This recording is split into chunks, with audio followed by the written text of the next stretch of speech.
रमेश भैया जिंदाबाद जिंदाबाद जिंदाबाद।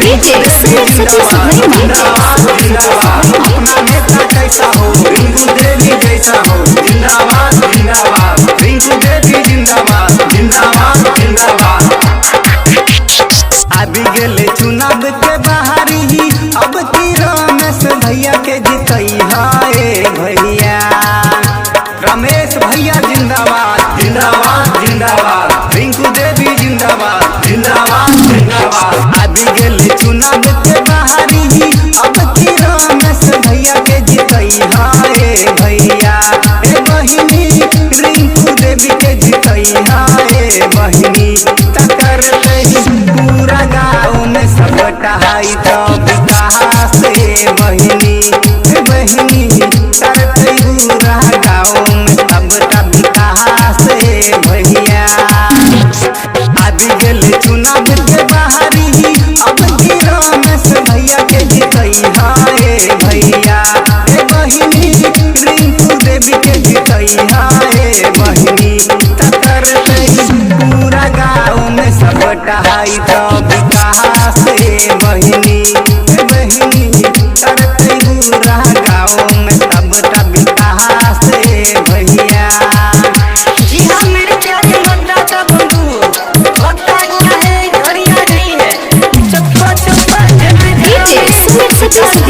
बनाने के लिए आपके अपने क्षेत्र के चौतरफा विकास के लिए रिंकू देवी मोहम्मदपुर सूरा से प्रत्याशी बनी है। मोहम्मदपुर सूरा के जनता कल कई पुकार हो। रमेश भैया रिंकू देवी अब की बार हो।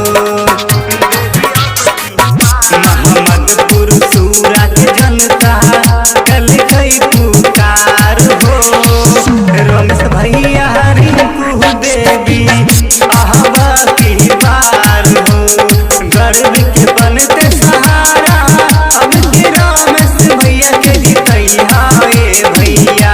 ए बहिनी रिंकू देवी के जितई है भैया। करते पूरा गाँव में सब टहाई तो विकास हो भैया। होता सबके इंदिराबाद अब की पास बहिनी। रमेश भैया जिंदाबाद जिंदाबाद जिंदाबाद। रिंकू देवी जिंदाबाद जिंदाबाद जिंदाबाद। अपना नेता कैसा हो, रिंकू देवी जैसा हो। रिंकू देवी जिंदाबाद जिंदाबाद जिंदाबाद। रमेश भैया जिंदाबाद जिंदाबाद जिंदाबाद। सब मिल रिंकू देवी यही जीतई हा। सुनाए चाचा चाची सुना हो काका।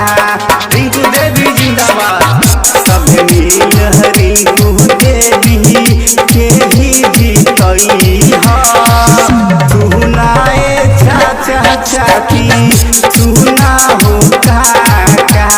छूटल कार्य होते पूरा, करते चमके खूब विकास हो भैया। करते जमके खूब विकास हो भैया। होता सबके इंदिराबाद अब की पास बहिनी।